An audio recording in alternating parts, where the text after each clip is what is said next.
Halo pemirsa, tetap semangat dalam pengawalan kasus Subang karena sudah mulai terang benderang. Kebenaran akan menemukan jalannya sendiri, walaupun penuh rekayasa, penuh framing, dan penuh kebohongan di dalam kasus ini. Di persidangan dinyatakan bahwa ada temuan 2 DNA di bajunya Danu, 2 DNA asing.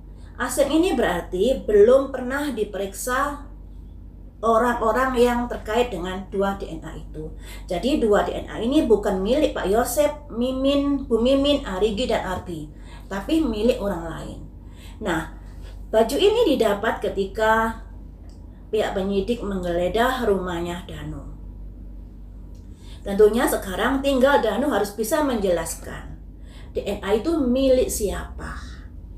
Kemudian yang membuat kita heran, baju itu digeledah di rumah Danu, di mana pastinya dari Waidah mengetahui. Nah, Waidah ini juga memiliki kerabat atau saudara Wak Yeti dan Wak Lilis. Tapi kenapa? Kenapa mereka masih saja drama kerasukan setelah peristiwa didapatnya baju Danu yang ada 2 DNA? Kan mereka juga menyaksikan Danu saat ada ke-9 Danu yang akan digigit anjing. Tapi mengapa saudara-saudara Ibu Tuti ini tetap selalu baik kepada Danu? Demikian juga Yoris selalu baik kepada Danu. Kalau kalian yang mengawal kasus ini berdasarkan logika, pastinya nggak ada kecurigaan tersendiri kepada mereka itu. Tapi semuanya itu juga perlu didalami dengan temuan alat bukti. Ini masih asas praduga tidak bersalah. Semua orang yang ada dalam lingkaran keluarga Ibu Tuti, Amel ini pasti harus dicurigai.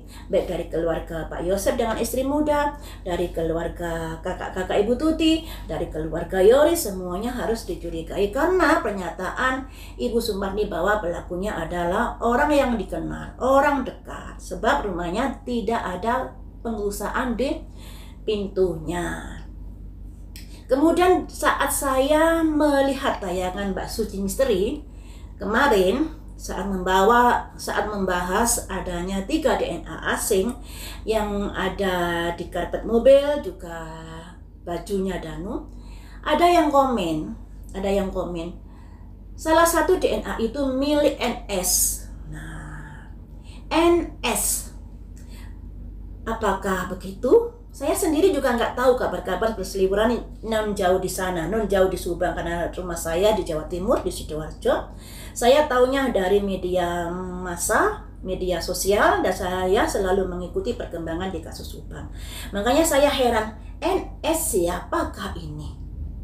Salah satu DNA asing itu milik NS.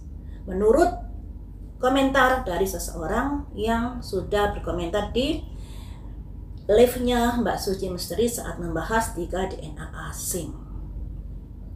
Kemudian teman-teman, setelah saya melihat itu, tiba-tiba saya terkoneksi tampaklah sosok laki-laki yang usianya sekitar 35-40. Ya, paling enggak tua-tua banget, pokoknya orang ini yang melintas di dalam pikiran saya. Sosok NS ini, laki-laki. Jadi sesuai dengan prediksi saya yang dulu bahwa pelakunya ini bukan orang tua, tapi masih muda-muda, sekitar usia antara 25-40-an. Kalau menurut prediksi saya ya, karena usia kan kadang-kadang bisa tidak sesuai dengan wajahnya. Jadi perkiraan saya antara ada yang 25 ke atas dan ringnya sampai 40. Yang pelaku pembunuhan, bisa lebih sedikit, 40 lebih sedikit, bisa seperti itu. Ya, ingin memprediksi dari energi salah satu DNA ya. Karena kan saya melihat ada yang nyebut nama NS di komentar-komentar di akunnya Mbak Suci Misteri bahwa salah satu DNA itu milik NS, dan saat saya kepikiran NS langsung muncul sosok-sosok laki-laki yang usianya antara 30 ke atas ya. Kalau NS ini usahanya sekitar 30 ke atas, 30 sampai 45 dalam pandangan saya. Mari kita lihat di sini. Tapi bisa lebih loh ya, karena di sini kan usia tidak terpatok pada bentuk wajah, karena kadang-kadang usianya sudah tua tapi wajahnya baby face dan lain sebagainya. Mari kita lihat di sini terkait dengan NS. Saya menggunakan kartu ini ya. Tapi ini entah NS entah siapa ya. Cuma saya berusaha terkoneksi dengan penglihatan saya kemarin, sosok laki-laki yang hadir di dalam penglihatan saya. Entah NS entah siapa itu. Ada tendensi apakah kamu di TKP?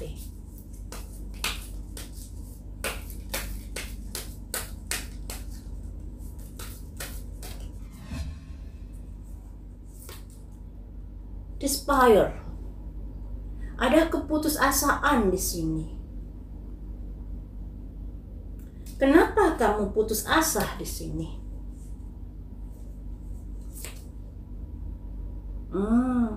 Ada simbol judication. Oh, berarti saat ini dia stres, teman-teman. Katakanlah NS ya.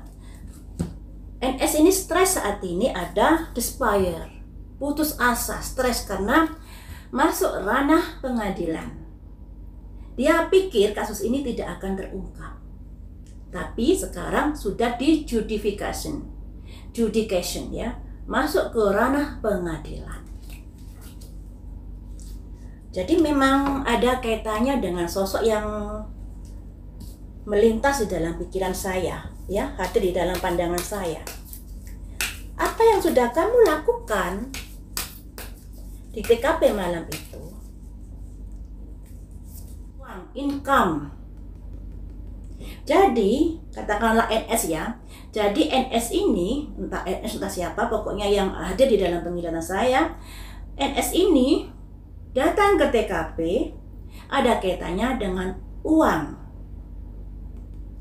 untuk mendapatkan uang, ya, untuk mendapatkan uang.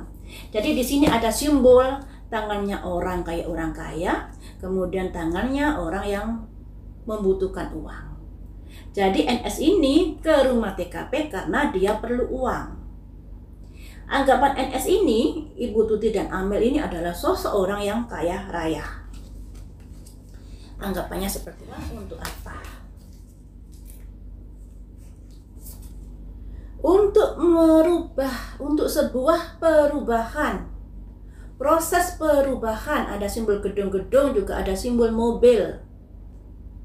Proses sebuah perubahan, terus angka 9. Angka 9 ini mendekati angka 10 ya, jadi bisa dikatakan perubahan agar sempurna. Nah, perubahan dalam hal apakah ini? Thief, mencuri. Nah, ada perubahan yang lebih sempurna dalam mencuri. Ini ada kaitannya dengan kasus tipikor di yayasan tentunya ya. Nah, kemudian ada petunjuk apa lagi dari NS ini? Give, hadiah. Oh, jadi begini teman-teman, Ibu Tuti ini kan bendahara di yayasan.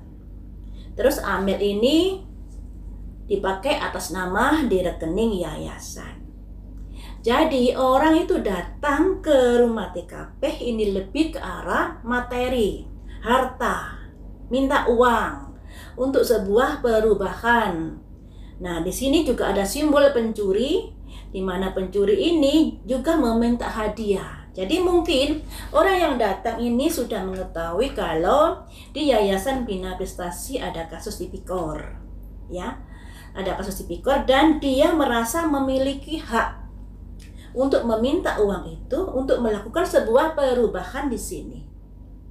Nah, perubahan di sini ternyata terkait dengan adanya tipikor juga, karena di sini ada thief dan di sini ada simbol hadiah. Kita gali lagi perubahan ya, perubahan dalam korupsi Nah, kalau dari satu yayasan tentunya korupsinya ya itu-itu saja.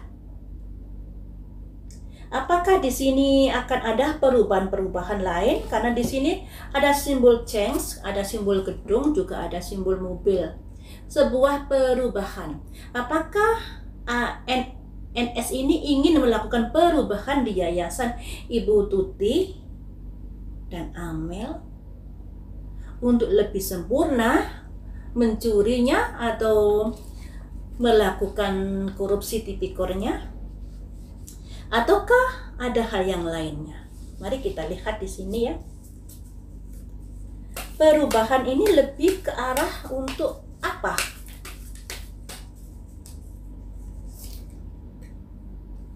Ada uang yang tersembunyi, atau di sini bisa dikatakan kayak perjudian, kayak uang nggak halal dan lain sebagainya, di mana dia ingin mendapatkan uang yang tersembunyi tersebut dengan mudah.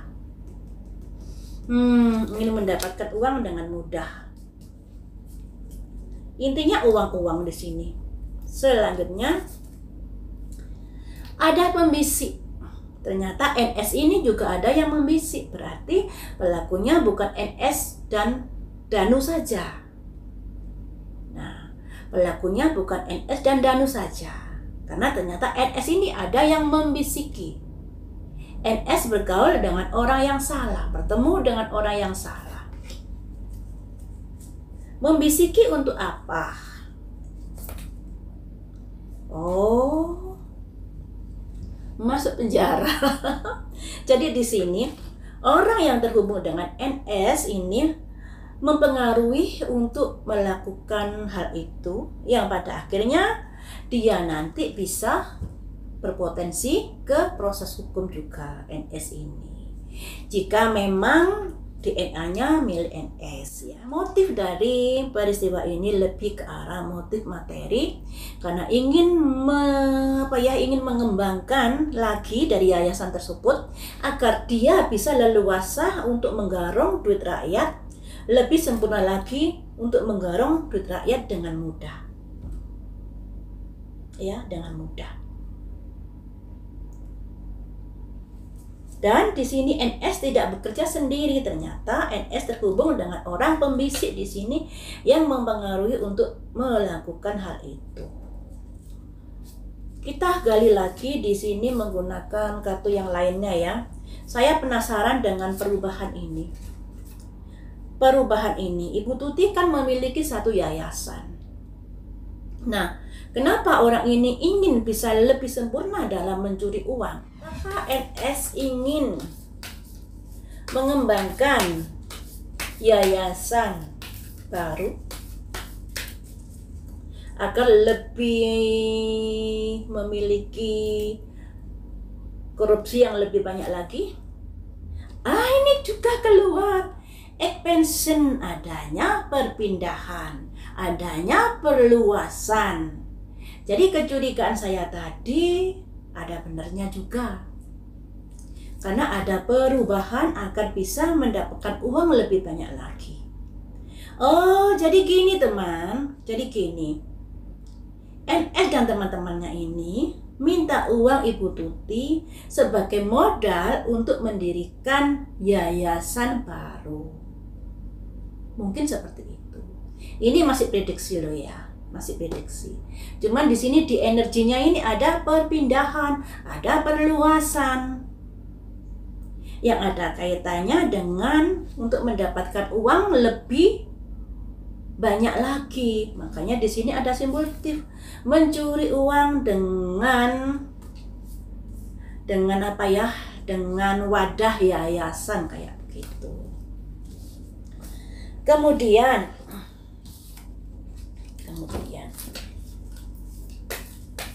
setelah itu ada petunjuk apa lagi?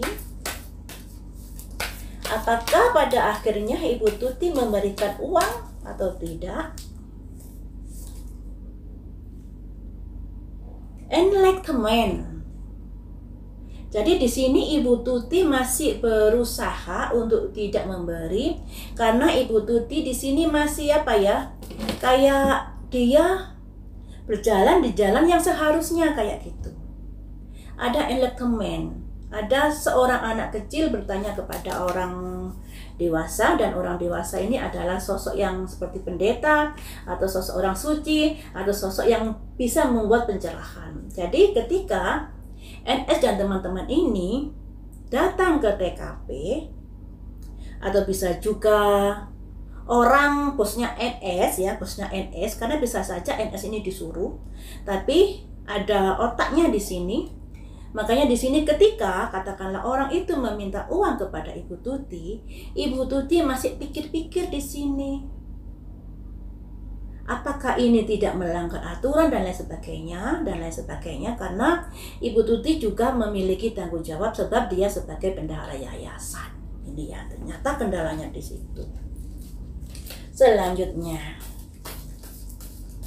apakah kamu disuruh seseorang di sini?